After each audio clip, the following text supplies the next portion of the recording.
What is going on, guys? In this video, we're going to be talking about the 8 reasons you guys are most likely going to fail with Amazon FBA. So I'm going to save you all from failing and let's get into the video. Now, before we get started, I wanted to say we are almost at 500 subscribers, and like I promised, I'm going to be giving away maybe 1 or 2 of you, giving you guys some money, and we'll have a random comment pick or something going on like that.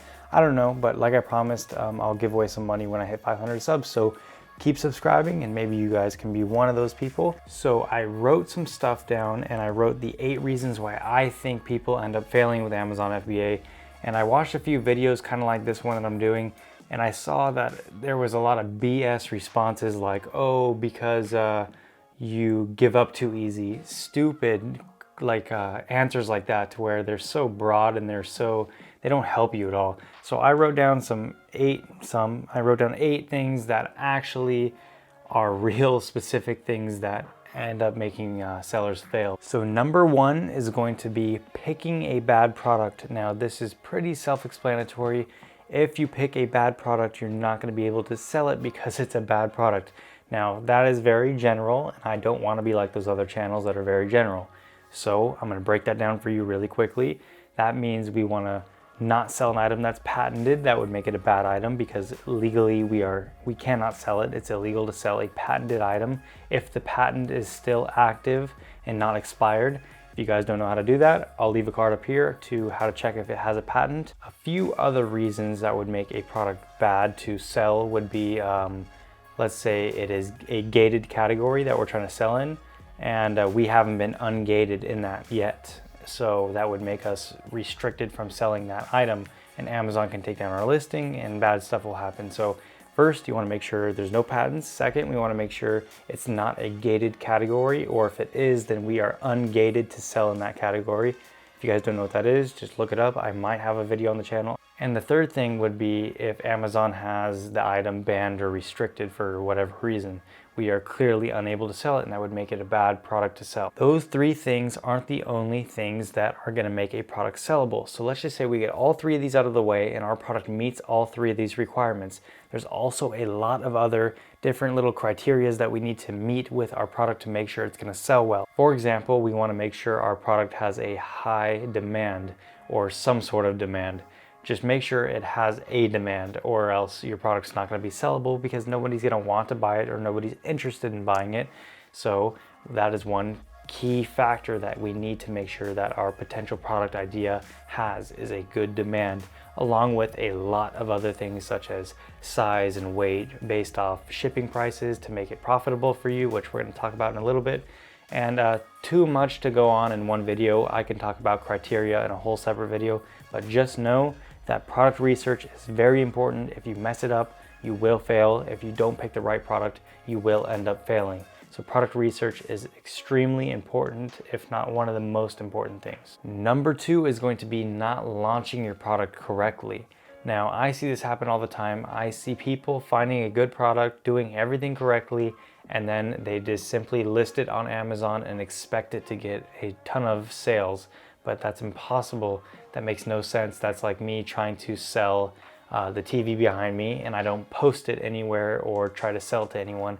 I just leave it in my room and say in my head, oh, I want to sell it. Nobody's gonna know that I'm selling it, so no one's gonna buy it. So we need to make sure that people are seeing our product with their own eyes, so then we can actually sell it. Some different ways that you guys can get a jump started on your product launch is having friends and family review your item. You can also do giveaways to get more reviews, and then you can request reviews for whoever you give away your item to. You can also do PPC campaigns, which in my opinion is absolutely mandatory. If you're not running PPC, then you really have no place selling on Amazon, because that's extremely important. I don't care what you're selling.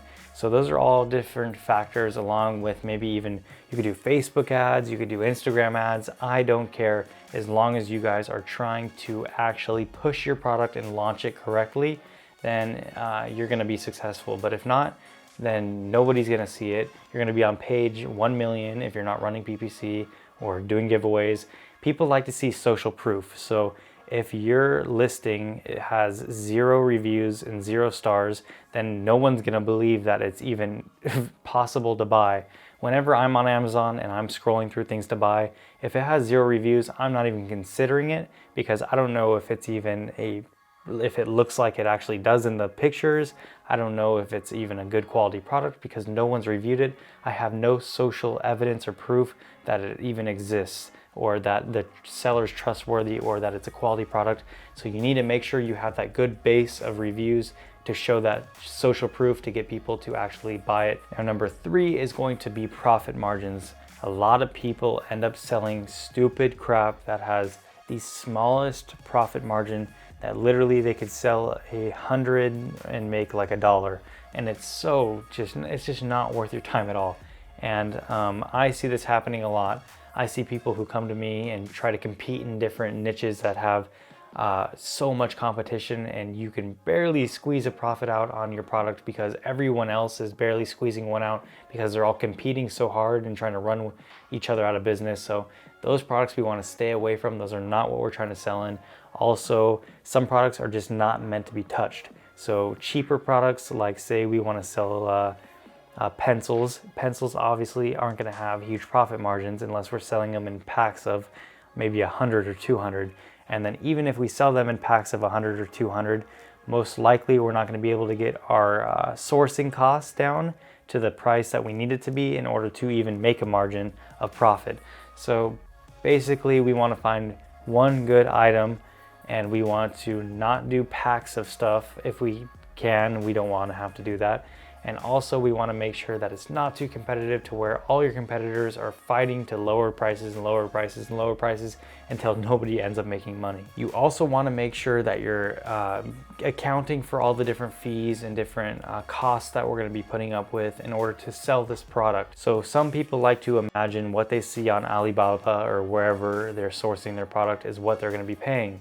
But they got to remember there's fees associated with selling. You have a referral fee, you have the storage fee, you have all these different things. You gotta make sure that we're putting our label on our product. We have to make sure that we're accounting for the shipping costs, all these different things that people just like to be blind to, I guess, in order to not think about it. And then in the long run, they're gonna be not very profitable, because then they're seeing that they need to account for all these things, and now their margins are way too small, and they may have already bought in the product, so it's just bad.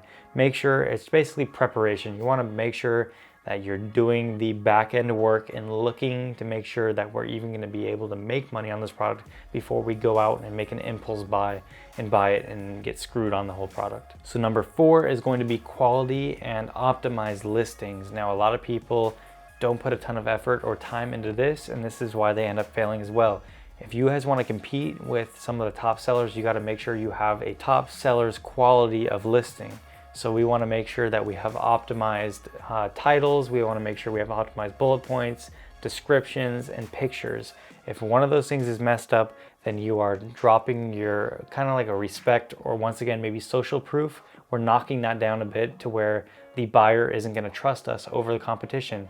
Because if someone else's listing looks way better, then clearly they're going to end up buying from them and not you. Number 5 is going to be not testing the market or testing products. Now, I see a lot of people think they find a good product and they end up putting 1,000 or 2,000 into it, and then that's all the money they have. Now with that 1,000 or 2,000, they end up buying maybe 500 items of inventory, or maybe even more, and they're putting so much into it. It's like putting all of your eggs into one basket, and you don't even know if that is going to be successful or not. So why not, let's just say we have 10 eggs and we have one basket. Why not make that one basket 4 baskets, meaning 4 products? We want to put a few eggs in each basket, which is our money. The eggs would be money. So we want to put a little bit of money into all 4 products. And we're going to test all 4 products to see if maybe 1 or 2 or maybe even 3 or maybe all 4 have a good demand and have the market response positively to one of those products or all of those products. So if the market does not respond positively, then we know not to sell that product, and we don't lose out on much because we didn't put all of our eggs into that one basket. We spread it out to 4 of them instead of all just 1. So now our odds of success are way better, and our odds of failure are cut down smaller. Basically, get smaller shipments and test multiple products. Don't just go with one and throw all your money at it. Now, number 6 is going to be guidance. So not having the proper guidance. And these people that usually say, oh, I can learn it on my own. Oh, I can learn it myself. I'm a quick learner. I'm smart, blah, blah, blah. And that's not the case. It just doesn't work like that. If I gave you guys a car and told you to break down the engine by yourself without learning from anyone, most likely you're gonna do something wrong, or you're not even gonna know where to start. And if you mess one little thing up on that engine, then the whole engine is going to fail. So that's the same thing I like to tell them with Amazon FBA. People think, oh, they tell me, oh, don't worry, I'm a quick learner. I can look at all these different videos from all these different people spread all over the place, and they all have their own opinions. So that's messing you up. You're gonna end up messing something up. Not all this information is out there for you on the internet. There are some things that are kept back or that are hidden from you because these things are so valuable. The point is, you guys need to be seeking the proper guidance and learning from the right people. If not, then you are basically throwing your entire investment away into the trash can, because you're gonna end up messing something small up, you're gonna be messing something big up. You just need someone with more experience who has messed up on certain things and who has learned from certain things, and they can possibly make you learn from their own mistakes without you learning the hard way and losing $1,000 or a few $1,000s or whatever the case may be. You can learn from someone who's already done it before and not have to be put in a bad place. If you guys ever need help, then here is my email. Like always, ask me whatever you want, and if you ever need extra help, feel free to email me. So if you ever need that extra guidance or need guidance at all, I'm here for you guys. My channel's here for you. The comments are down below. You guys can feel free to ask me anything, and I respond to everyone. Number 7 is going to be work ethic. Now, this is very self-explanatory as well. A lot of people don't like to put in work. A lot of people are lazy. A lot of people give up fast, and those people simply aren't going to be going anywhere. So be honest with yourself. Be real with yourself. Are you really going to put in the time? Are you really going to spend a few hours doing product research? Are you really going to end up trying to do this, even if it's going to take a month of work or 2 months of work? Are you really going to end up doing it? Don't lie to yourself. Don't waste your own time. So if you don't have that work ethic, then start to build it, because it can be built. So if it's not there, then go build it. If it is there, then jump into it. And number 8 is going to be the last one. This one's going to be kind of obvious as well, and it's impatience. So I see a lot of people out there go, oh, why can't I find a product? Why can't I find it? And they literally only looked for 1 week or maybe even a day. I've even had people in a few hours email me and say, I spent 2 hours searching for products and I still haven't found one. What is happening? Why can't I find a product? And I'm like, oh my God, you spent 2 hours looking and you can't find one? Oh my good. Oh, that makes no sense. No, that's not the case. You don't know how much time, how much effort, you don't know how lucky you're gonna get. Sometimes some people find a product in a month. Sometimes people find one in 1 hour. I found one in 5 minutes before. It just completely depends on how good you are, how much you know, who you learned from, and how lucky you get. So the point is, be patient. If you're not patient, then you're not gonna go anywhere. So there you go. That is my top 8 reasons why you or most people are going to fail.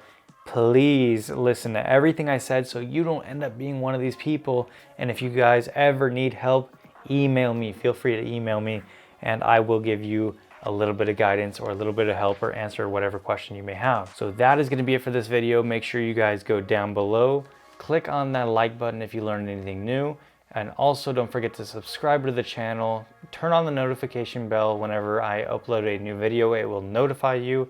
And last but not least, go down below, leave a comment, let me know what you thought, let me know what questions you have, or just tell me that you subscribed, and I will welcome you to the channel. So that's gonna be it, guys. If you have any questions, let me know, and I will catch you guys in the next one.